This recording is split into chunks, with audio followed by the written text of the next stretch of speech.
Bonjour, bonjour à tous et à toutes. Bienvenue donc sur ce webinaire.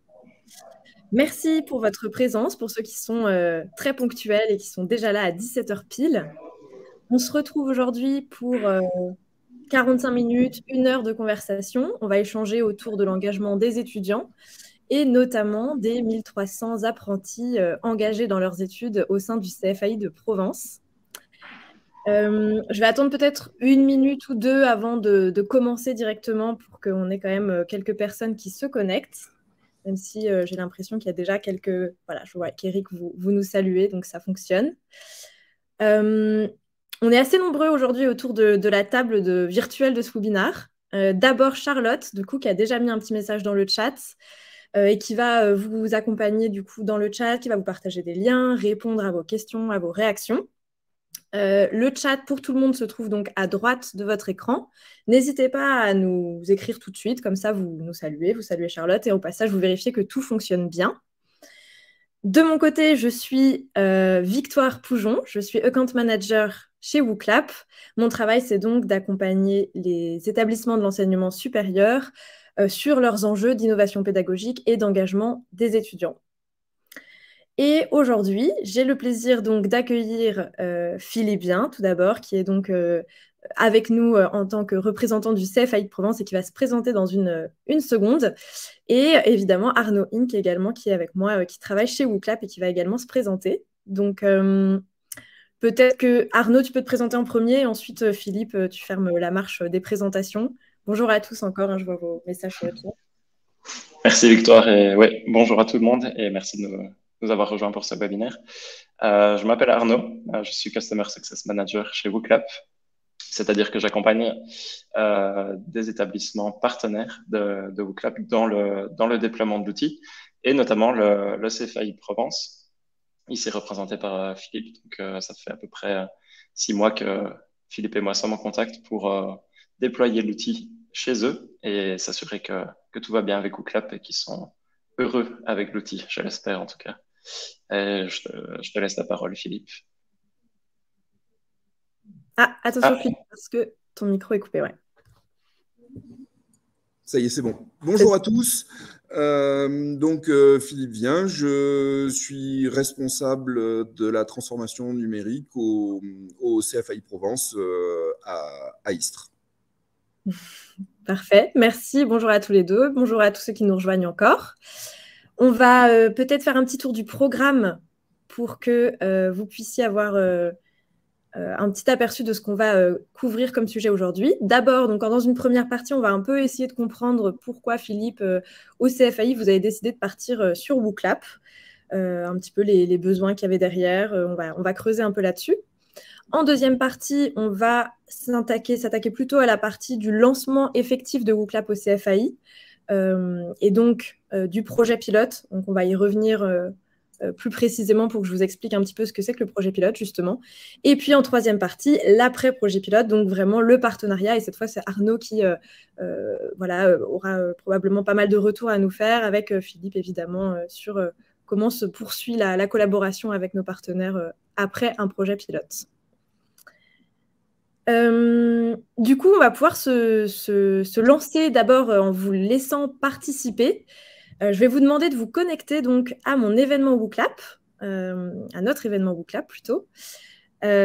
Pour ça, je vous invite donc à scanner le QR code que vous voyez apparaître à l'écran ou à cliquer sur le lien qui apparaît donc directement dans le chat et qui a été partagé par Charlotte. Ça va vous permettre ensuite de répondre à notre première question pour ce webinaire. La question qui est donc la suivante. Quels outils numériques utilisez-vous dans vos établissements respectifs? Ça va peut-être nous permettre d'avoir un premier tour d'horizon de vos environnements numériques. Et Moodle apparaît évidemment en premier. Ce n'est pas une surprise. Et vous verrez qu'on en reparlera pendant le webinaire. Hein. Donc, dans tous les cas, ça fait sens, ça fait écho. On a également WooClap, ça c'est très agréable à voir. Kahoot, Genially, Padlet. Voyons un peu ce qui apparaît. PowerPoint. Ce qui est intéressant avec PowerPoint, c'est qu'on a une intégration aussi. Donc, si on a le temps, peut-être qu'on pourra l'aborder. Merci pour vos réponses. On a Teams également, sur lesquels on s'intègre aussi. Il y a quand même une belle diversité d'outils déjà. Mahara, je ne connais pas du tout par contre. Je regarderai. Je ne sais pas si tu connais, toi, Philippe. Moi, ça me dit rien. Non plus. Arnaud, non. Ok. Bah, la personne qui a mis Mahara peut nous en dire plus sur le chat, d'ailleurs. Je crois que c'est une autre plateforme. Un peu similaire à Moodle, peut-être. Panopto, j'en ai entendu parler, je pense. Mais on a quand même WooClap et Moodle qui ressortent en premier et du Sign. Plateforme de portfolio. Ok, merci Alice pour l'information. Quizlet, ok. Bon, on a déjà pas mal de réponses. Moodle et WooClap, ça tombe bien parce que justement, effectivement, on a eu pas mal de choses à faire sur Moodle avec Philippe, notamment sur le projet pilote. Donc, je pense qu'on va y revenir. Du coup, je pense qu'on va peut-être s'arrêter là sur le nuage de mots. Merci pour cette première participation. On en garde une trace et on va donc commencer tout de suite par la première partie de ce webinaire. Et donc, c'est déjà à toi, Philippe. Est-ce que tu pourrais, pour commencer, rapidement présenter le CFAI et nous expliquer pourquoi vous aviez au départ besoin d'un outil interactif comme WooClap? D'accord. Donc le CFAI Provence, donc CFAI pour Centre de formation des apprentis de l'industrie, qui, comme tous les CFAI de France que vous retrouvez dans vos régions respectives, dépend de l'UIMM, à savoir l'Union, encore un sigle, hein, l'Union des industries et des métiers de la métallurgie. Donc au centre, nous accueillons des stagiaires de la formation continue d'une part et d'autre part des apprentis dans le cadre de la formation initiale qui viennent chez nous pour préparer des diplômes qui vont du CAP jusqu'au diplôme d'ingénieur en passant par le bac pro, le BTS, la licence pro et les bachelors. Les formations sont dispensées en alternance. Et donc, en plus de ces formations en alternance, on propose un catalogue de formations à destination des stagiaires de la formation continue, des salariés, des entreprises adhérentes de l'UIMM. L'essentiel des formations et des diplômes proposés sont en général centrés sur des métiers plutôt techniques ou managériaux pour satisfaire aux besoins des entreprises de l'UIMM. Pour revenir aux apprentis, on forme environ, en tout cas jusqu'à la licence au bachelor, jusqu'au niveau Bac plus 3, on forme environ 900 à 1000 apprentis qui sont répartis de la manière suivante, à savoir environ 500 apprentis dans nos murs, au centre de formation basé à Istres, et 500 apprentis dans nos antennes répartis dans toute la région PACA, la région sud. Donc par antenne, on entend établissement d'enseignement public ou privé. Et donc dans ces établissements, dans ces antennes, c'est eux qui assurent le face-à-face pédagogique la partie administrative est assurée depuis le centre de formation. C'est un petit peu le même modèle qu'on utilise pour les 300 à 400 apprentis en diplôme en école d'ingénieur. Donc les écoles, il s'agit des arts et métiers à Aix, de l'ISEN à Toulon et d'une autre école dont j'ai oublié le nom à Sofia, à Nice, Sofia Antipolis. Et donc dans ces écoles d'ingénieurs, les moyens et les outils numériques sont mis à disposition là, par les écoles directement. Et donc justement pour revenir aux outils numériques, donc je vous fais un rapide historique. On va venir à Moodle puisqu'on a commencé à utiliser une plateforme Moodle en 2012 qui a d'abord été mise à disposition d'un tout petit nombre d'apprentis, 20 apprentis en BTS électrotech et dans une seule matière, la physique appliquée. Et donc il y a un mécanisme intéressant à décrire, auquel on a assisté. Donc c'est ces apprentis, ce groupe d'apprentis qui ont constaté de la valeur ajoutée de l'outil, qui ont dans un premier temps sollicité les autres enseignants de l'équipe pédagogique du BTS électrotech. Les enseignants se sont appropriés l'outil, l'ont à leur tour mis à disposition d'autres groupes d'étudiants pour leur matière dans d'autres diplômes. Et de cette manière-là, des petits groupes comme ça qui, par coalescence, ont fini par faire que, de fait, en 2016, on a officiellement généralisé l'utilisation de Moodle pour l'ensemble de nos apprentis intramuros, pour l'ensemble de nos diplômes. Et puis petit à petit, on a déployé sur certaines de nos antennes, celles qui le souhaitaient, et puis pour également certains stagiaires de la formation continue. Donc aujourd'hui, cette plateforme est utilisée chez nous en continu lors du face-à-face pédagogique. Il n'y a pas un cours, excepté bien sûr les cours qui ont lieu en atelier, mais pour les autres cours, il n'y a pas un cours qui ne démarre pas sans que le formateur ouvre son espace de cours Moodle, le plus souvent pour rappeler ce qui a été fait la dernière fois et permettre de mettre à disposition de ces apprentis les activités, les consignes, les ressources qui vont être présentées dans la suite du cours. Il faut également savoir que nous mettons à disposition de tous nos apprentis soit des tablettes, soit des PC en fonction de leur niveau, qu'ils soient en bac ou en BTS. Okay. Donc voilà pour le contexte. Et donc pourquoi un outil interactif? Donc alors peu importe qu'on ait une plateforme pédagogique qui supporte ou non son face-à-face, tous les enseignants se sont en général trouvés dans la situation où on éprouve le besoin de vérifier que le message qu'on est en train d'essayer de faire passer est clair, qu'il est bien compris. On est en train tous les enseignants ont en général besoin de solliciter les apprenants et ça passe en général par un questionnement. Est-ce que c'est clair pour tout le monde? Est-ce que vous avez bien compris? Etc. Et donc en général, on a soit rien du tout, soit un hochement de tête généralisé. Et si on prend la peine d'interroger un ou deux apprenants présents, on s'aperçoit qu'on n'est pas toujours dans le vrai.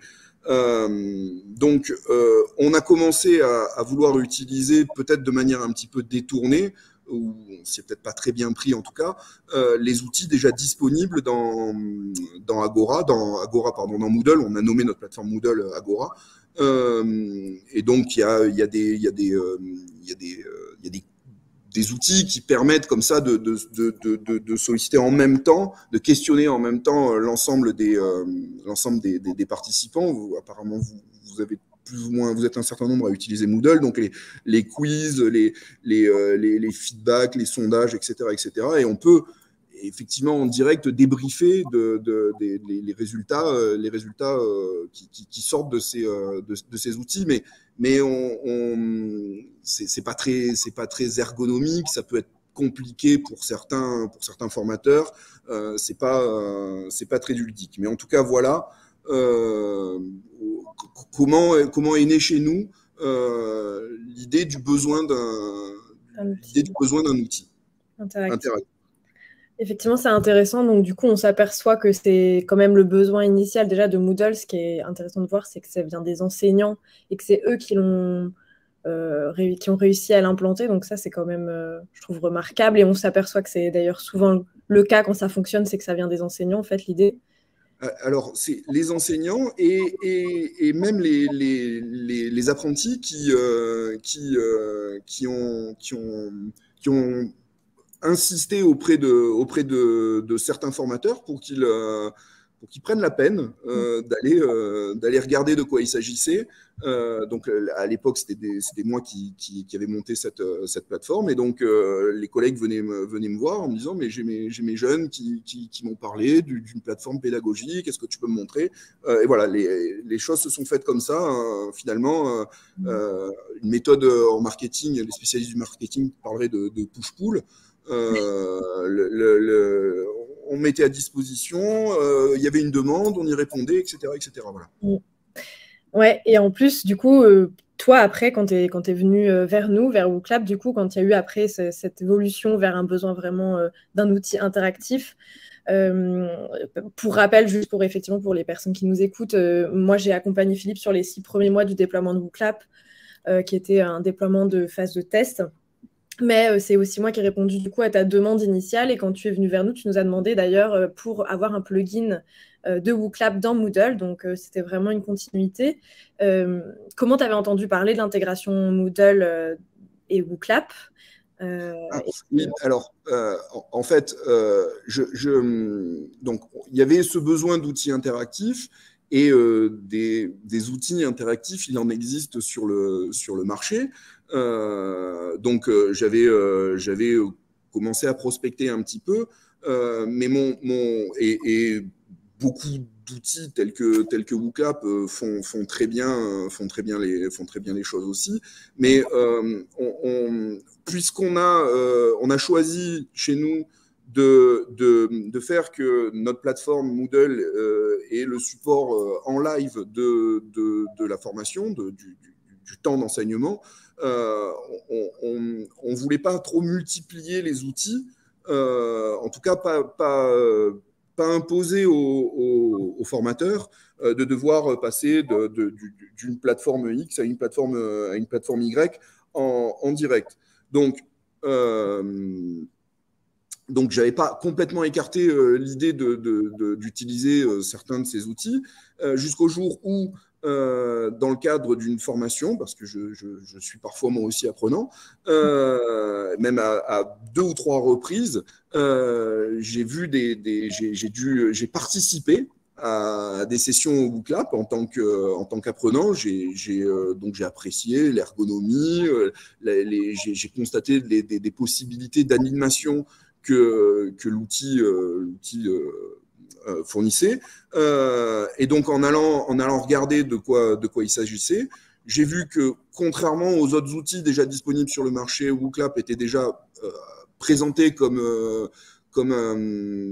étant très orienté éducation, et qui avait surtout cette possibilité effectivement d'intégration directe dans la plateforme Moodle. Donc c'est depuis votre site en cherchant un petit peu, on le voit très vite, hein, je ne suis pas livré à des fouilles archéologiques, on voit tout de suite qu'il y a cette possibilité-là.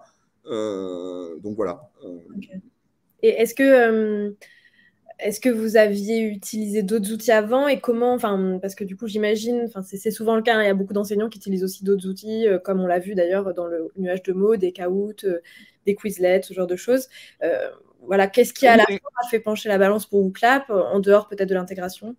Kahoot, Klaxoon avaient été testés ça ou là, soit par des alors certains formateurs peuvent aussi avoir des fonctions de responsables. Donc, dans le cadre d'animation de projets, de brainstorming, de choses comme ça, j'avais des collègues qui avaient été amenés à utiliser en particulier Klaxoon, mais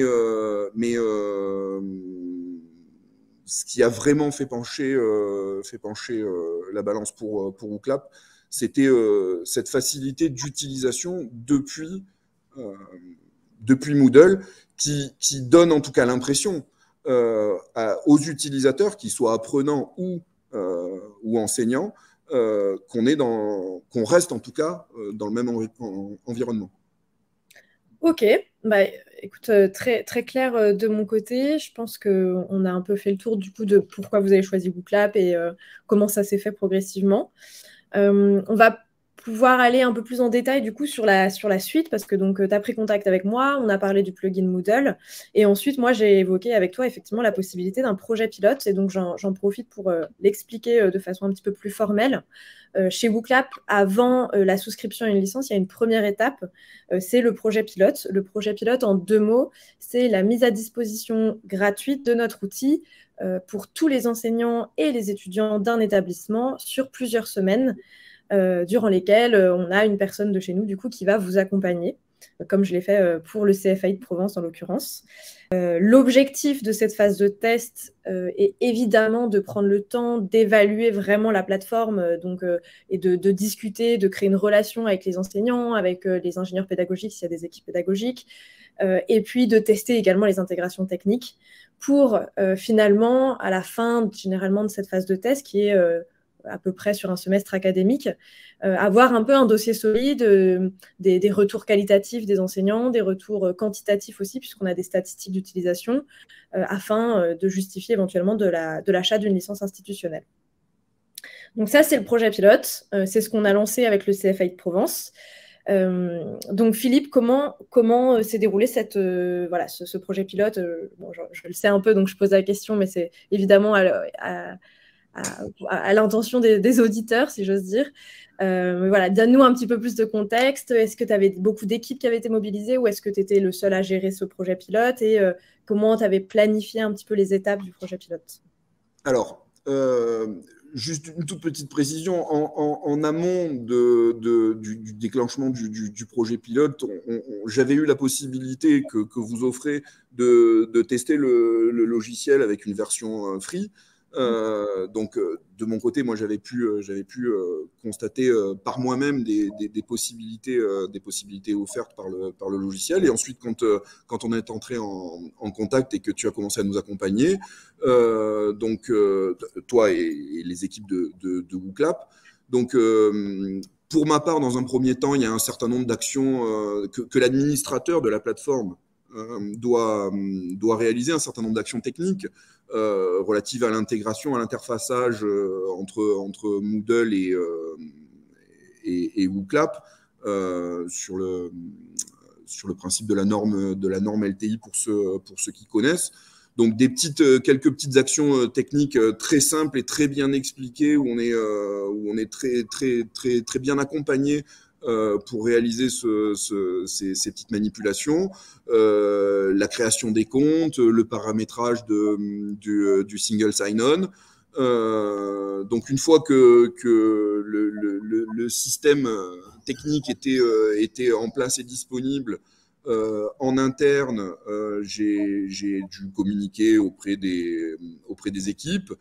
Donc, c'est quelques mails dans lesquels on peut utiliser le matériel que vous mettez à disposition, des vidéos de présentation, etc., etc. On invite les personnes à commencer à se connecter à leur compte. On peut ainsi constater du suivi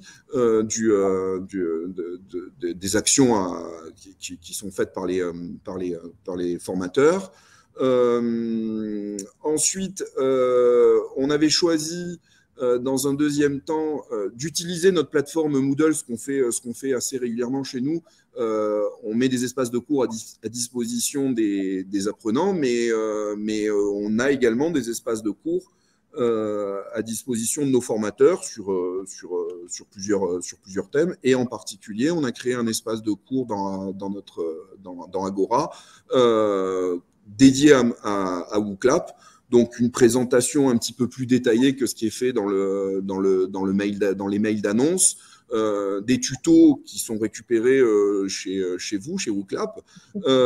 Et puis, donc ensuite, on avait organisé une séance à distance où c'est toi, Victoire, qui comme nos enseignants dispensent leurs cours avec comme support notre plateforme pédagogique, et ben tu avais fait la même chose, tu avais préparé un certain nombre de choses directement sur cet espace WooClap dont je viens de parler, et tu avais présenté en plénière à l'ensemble des formateurs l'outil, les possibilités. Ils avaient pu interagir au travers des activités WooClap. Tu as montré tu as montré comment tu as réalisé quelques créations d'activités en direct.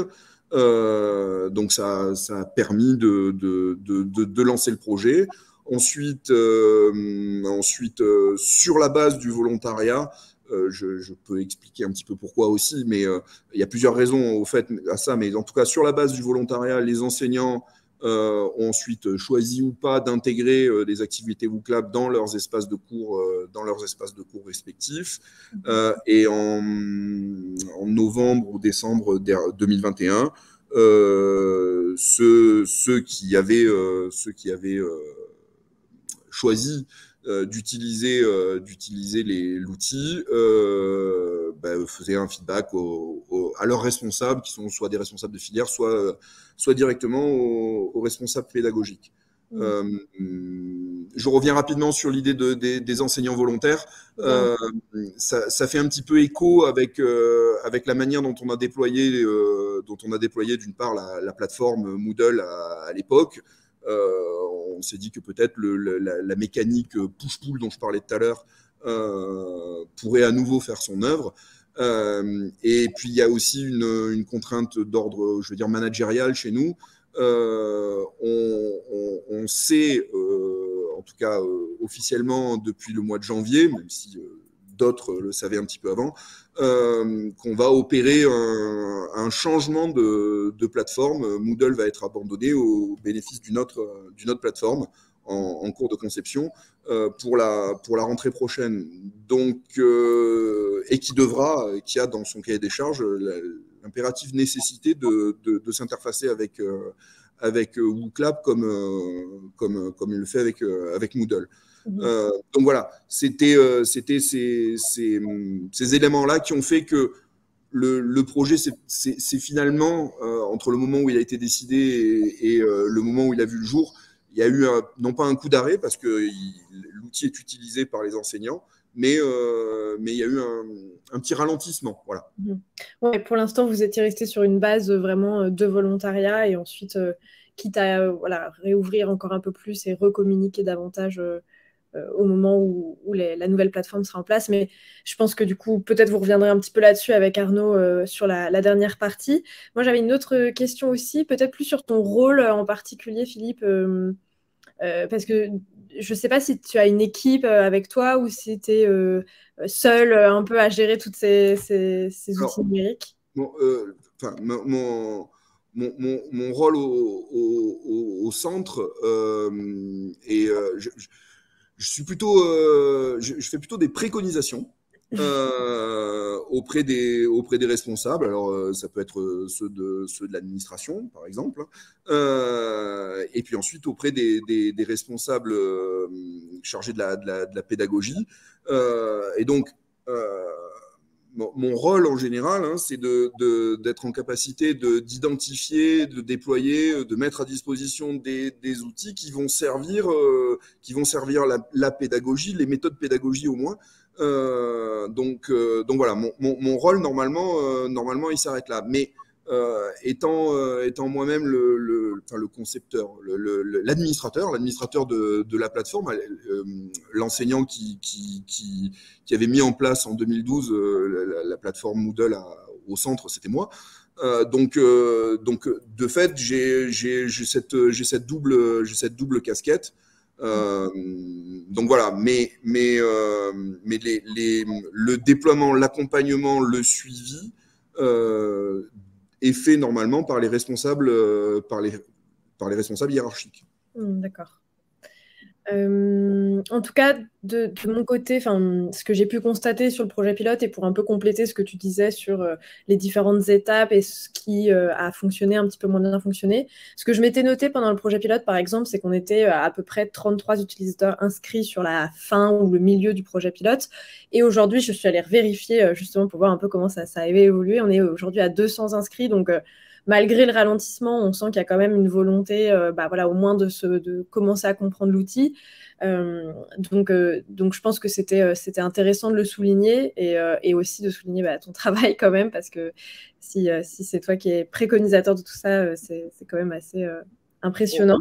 Ouais. C'est une équipe. Et du coup, juste peut-être il y a une question de Myriam et ensuite on pourra conclure sur cette partie-là pour que je laisse la main à Arnaud qui va nous parler un peu de la suite ensuite du partenariat. Est-ce que tu as le nom de la nouvelle plateforme qui va être utilisée si c'est autorisé là? Alors, le nom, c'est ELIA. ELIA pour e-learning intelligence artificielle. Et donc, c'est une plateforme qui intègre des noyaux d'intelligence artificielle qui sont destinés à... je parle en général plutôt d'intelligence augmentée, qui vont permettre d'aider le formateur dans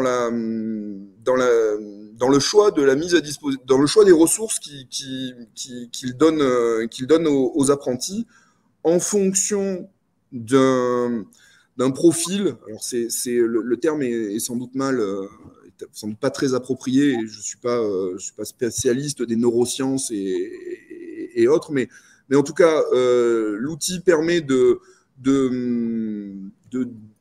dessiner un profil, le profil d'un apprenant, et de mesurer en quelque sorte sa capacité à supporter la charge que peut représenter certaines ressources. Et donc, en fonction de sa capacité, toujours le même outil d'intelligence artificielle va proposer à l'enseignant de mettre telle ou telle ressource à disposition de l'apprenant pour lui faire acquérir cette notion, cette capacité, voire cette compétence. Mais en tout cas, il s'agit systématiquement d'une proposition que l'enseignant accepte ou refuse. Et cette action continue d'alimenter l'intelligence artificielle et de continuer d'éduquer l'intelligence artificielle en question. Je me permets juste parce que je vois j'ai vu passer une question sur le nombre de formateurs que j'ai pas précisé. On a environ une cinquantaine un petit peu plus maintenant, une cinquantaine de formateurs permanents et des intervenants que je ne sais pas mesurer le nombre puisque ça varie. Parfait. Du coup, on termine sur ce projet pilote.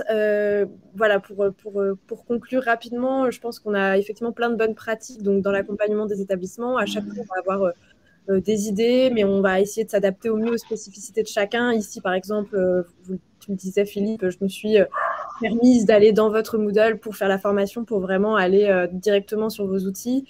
Je pense que c'est aussi ça à retenir un petit peu de l'accompagnement qu'on essaie de fournir, c'est qu'on a plein de bonnes pratiques parce qu'on a plein de partenaires en fait, qui nous donnent plein d'idées, qui sont très créatifs sur la communication en ligne. On essaye de les donner aux nouveaux partenaires pendant les projets pilotes, mais on s'adapte évidemment à chacun et aux spécificités des uns et des autres.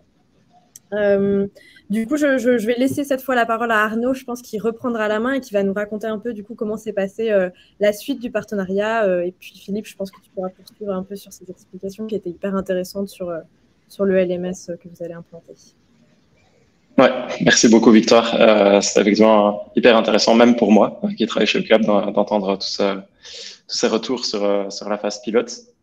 Et comme l'expliquait Victoire, en fait, et comme je l'ai un petit peu mentionné au début, une fois que la phase pilote est terminée et qu'il y a eu un excellent accompagnement de la part de Victoire, elle m'a passé la balle, on va dire, pour continuer cet accompagnement et rendre l'outil pérenne au CFAI de Provence. Donc, je pense, si je me souviens bien, que Philippe, en fait, tu étais un de mes premiers partenaires avec qui j'ai échangé, parce que j'ai rejoint WooClap en fin décembre et on a discuté, je pense, fin janvier ensemble. Et à cette occasion, donc, cette passation de la part de Victor qu'on s'est rencontrés, qu'on a discuté des prochaines étapes, en fait, et où j'ai présenté, notamment, comme je l'ai fait avec toi, mais avec évidemment aussi d'autres partenaires qui ont rejoint WooClap, où j'ai présenté toutes les ressources auxquelles tu avais maintenant accès, que ce soit avoir un Customer Success Manager dédié, donc un interlocuteur privilégié, on va dire, en des termes français, et aussi un espace de ressources, des formations dédiées, l'accès à des formations ouvertes pour tous les enseignants.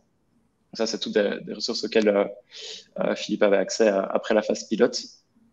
Aussi, on a regardé un peu aux intégrations techniques. On a touché un mot, évidemment, avec Moodle qui là avait été déjà bien intégré avant que moi je reprenne le flambeau. Et je pense que le SSO, donc la connexion, l'intégration de la connexion, l'identification plutôt, avec adresse email et mot de passe, a été faite, je pense, dans le mois qui a suivi, si je me souviens bien. Tout à fait. Et par la suite, voilà, j'ai continué à accompagner le déploiement sur les 6 derniers mois. Et je vais commencer par ma première question qui sera, depuis que le projet est terminé, enfin le projet pilote, pardon, a été terminé, comment est-ce que tu as continué le déploiement auprès des enseignants et comment est-ce que tu as communiqué sur l'outil? Donc, c'est un petit peu ce que je commençais à expliquer, ce que j'ai expliqué un petit peu précédemment. À partir du moment où, de la même manière que Victoire, t'as passé la balle, à partir du mois de février, à partir du mois de février et surtout à partir du moment où on avait annoncé qu'on allait changer de plateforme, j'ai moi-même passé la balle aux responsables. Donc je ne sollicite plus moi-même les formateurs, au sujet de WooClap. Ce que je sais, c'est que mes collègues responsables de filière ou responsables pédagogiques ne poussent pas non plus à l'utilisation auprès des collègues. En revanche, j'assiste régulièrement à des conversations entre collègues formateurs et utilisateurs de WooClap, et j'assiste donc à leurs échanges. Et donc, pour le moment, la communication, finalement, c'est une communication salle à café, dans les couloirs. Voilà, ça se fait plus de cette manière-là pour le moment, sachant qu'on planifie pour la rentrée de septembre. Donc là, on a commencé à mettre en place déjà des formations pour nos formateurs, pour la prise en main de la nouvelle plateforme. Ça a démarré pour certains. Ça va se poursuivre dans le courant du mois de septembre. Je pense que ça empiétera, parce qu'on était peut-être un petit peu ambitieux, on ne l'avait pas planifié pour le mois d'octobre, mais je pense que ça empiétera sur le mois d'octobre. Et ensuite, les outils de formation qu'on a déjà mis en place et qu'il faut augmenter seront mis dans la boucle juste après, pour inciter encore plus les formateurs à utiliser WooClap. Non pas qu'il faille utiliser l'outil pour l'outil, mais les retours qui sont faits par les formateurs volontaires utilisateurs sont globalement positif et uniquement positif. Il y a un bémol systématique, mais que moi-même, lorsque j'étais formateur, je mettais tout le temps dans la boucle, c'est que ça prend du temps. À partir du moment où on a quelque chose à concevoir, ça nécessite un temps certain. Et donc voilà, oui, il faut que j'ai le temps de faire les choses. Mais quand on donne le temps aux gens, les choses se font et les retours, comme je disais, sont positifs, sans compter qu'on a contrairement à cette bouteille à la mer qu'on lance quand on dit est-ce que vous avez des questions et qu'on ne voit jamais rien revenir, là on a une trace des retours faits par l'assistance, et dans certains cas, certains collègues me disent quand j'ai pas loin de 100% de mauvaises réponses, je suis en droit de m'interroger sur la manière dont j'ai procédé pour faire passer telle ou telle notion. Donc c'est un outil pédagogique à double sens, voilà. Ouais, clairement. Oui, tout à fait, merci. Si je effectivement, digresse, il faut me... c'est un des grands principes de WooClap, hein, le retour, que ce soit pour les étudiants, mais aussi pour les enseignants finalement, d'avoir une meilleure compréhension de la classe qu'ils ont devant eux. Et effectivement, tu l'as mentionné aussi, la fameuse communication de couloir, la communication à la machine à café. J'ai l'impression, en tout cas chez certains partenaires, parfois ce qui est le plus efficace que les formations que nous, on peut donner de notre côté. Voilà, ils ont leurs collègues qui utilisent ça, donc c'est évidemment beaucoup plus concret pour eux. Ils peuvent se dire, ah oui, ben en fait, moi aussi, je pourrais l'utiliser. Et effectivement, ça a l'air super intéressant. Donc, ouais, merci pour ces retours déjà. Et tu as parlé des retours des enseignants qui sont majoritairement positifs. Est-ce que tu as eu des retours de la part des étudiants aussi? Donc, Pas, des apprenants?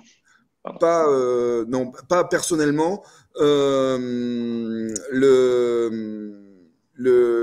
Comment? C'est les collègues qui de manière pas, complètement informelle. Alors, est-ce que c'est la nouveauté de l'outil? Ça, je ne sais pas encore le mesurer, mais en tout cas, déjà le fait que toutes les personnes présentes sont obligées de répondre. Bon, bah, de fait, ils sont un peu plus impliqués.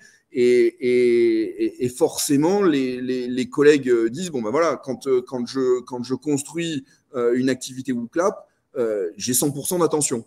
Il y a même parfois, parce que bon ben, c'est pas un jeu télévisé, mais ça peut être animé. Alors tant que cette animation est contrôlée, bah, c'est très bien. Mais voilà, il y a un engouement certain. Que m'ont fait remonter, certains collègues. En revanche, on n'a pas mené pour le moment, on n'a pas mené de questionnement, on n'a pas formalisé quoi que ce soit pour avoir un ex des étudiants à qui on a mis à disposition ces activités. Donc, c'est juste la sensation, le retour, c'est la sensation des formateurs qui mesurent, qui reniflent comme ça ce changement. Ok, ouais. C'est déjà une bonne piste, hein, finalement, selon le feeling. Et le fait d'obtenir 100% d'attention de la classe, c'est aussi, tu touches encore de nouveau à un des grands principes de WooClap, c'est récupérer un peu l'attention des étudiants qui ne soient pas endormis après 15 minutes ou qui soient bloqués sur leurs réseaux sociaux. Donc, c'est chouette d'avoir quand même ce genre de retour, même s'il n'y a pas eu d'enquête officielle auprès des étudiants. Avant de passer à ma prochaine question, je pense qu'on a, Charlotte, si je ne me trompe pas, on a une question WooClap pour tous nos participants, qui est la suivante. Quels sont vos principaux défis pour la rentrée? On aimerait entendre de la part du terrain quels enjeux, quels défis vous aurez à affronter pendant les prochaines semaines pour préparer la rentrée. Pour notre... D'abord la question, on va d'abord poser la question sur l'événement WooClap, et puis Philippe, je te laisserai répondre.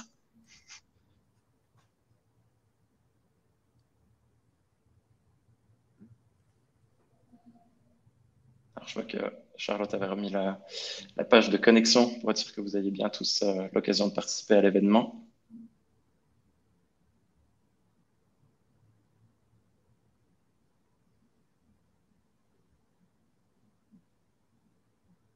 Voilà, vous avez le lien de l'événement également dans le chat. Ok, on a notre première réponse. Moodle 4.0. Effectivement, j'ai d'autres partenaires aussi qui doivent faire la transition. C'est pas toujours forcément toujours évident techniquement. La participation, effectivement, on peut relier l'engagement des étudiants. Bien communiquer, toujours un défi aussi, que ce soit dans les universités, dans les établissements, même dans les boîtes privées. Hein, la communication, c'est un grand challenge pour tout le monde. Pédagogie active, je vois. Feedback, l'enseignement par compétences. Je pense qu'il y a des mots qui se sont un peu perdus, qui étaient censés être ensemble et qui sont un peu séparés malheureusement. Mais en tout cas, déjà, merci pour votre participation et vos retours sur l'événement. À mon avis, on peut tout doucement bloquer la question et je vais poser la question directement à Philippe. Alors, quels sont les projets les grands projets pour la rentrée de septembre? Donc, évidemment, le passage au nouveau LMS, mais est-ce qu'il y a d'autres enjeux que je me retrouve au sens de l'institution, hein. On se retrouve dans beaucoup de choses que j'ai vu apparaître et qui sont en préparation. Le management des compétences qu'on va tâcher également d'intégrer un genre de portfolio à intégrer. Donc, j'ai entendu parler tout à l'heure de Mahara, c'est pour ça que ça résonnait. Je savais que ça correspondait à quelque chose que j'avais déjà vu, mais je ne savais plus ni où ni quoi. Donc voilà, quelque chose relatif aux compétences sur lequel on va devoir travailler. Les pédagogies actives pour être en capacité de faire de l'APP à sauce CFAI Provence, de la classe inversée si c'est adapté, de généraliser des méthodes en travaux pratiques pour les CCF que certains connaissent, contrôle en cours de formation, que beaucoup doivent connaître. Donc voilà, on a tous ces chantiers qui sont liés à la fois aux méthodes, aux pratiques et au fait que nos outils numériques vont devoir être en capacité de satisfaire et de faciliter, de fluidifier au mieux notre activité ou de supporter au mieux notre enseignement. Voilà. Ouais, ok, très clair, merci. Je pense que ça répond me bien. permets, Arnaud, excuse-moi, j'ai vu passer une question encore, Myriam qui souhaite en savoir plus sur le rôle de Philippe. C'est ça, j'allais te poser la question, enfin j'allais te la relayer. Pardon, désolé. Donc aujourd'hui, oui. Donc j'étais effectivement à l'origine, j'étais enseignant. Pilote de section, dans l'éducation nationale, c'est l'équivalent comment on appelle ça, de professeur principal, avec peut-être d'autres responsabilités. J'ai ensuite été responsable de filière pour être aujourd'hui, comme je vous disais en introduction, responsable de la transformation numérique. Je n'enseigne pratiquement plus auprès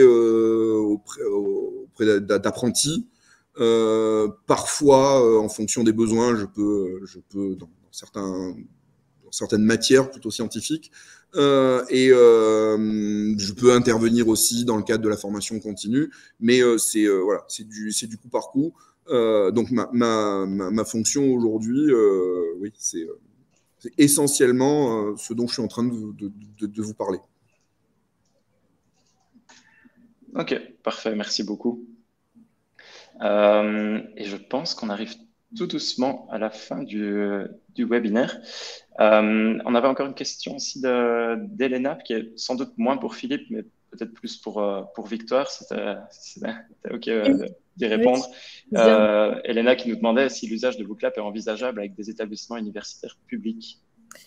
Donc oui, tout à fait, Elena, c'est tout à fait envisageable. En réalité, on a déjà beaucoup de partenaires en fait universitaires en France. Donc je ne sais pas à quelle université vous appartenez, mais si vous souhaitez éventuellement nous contacter, on pourra en discuter directement ensemble pour vous permettre de tester WooClap également.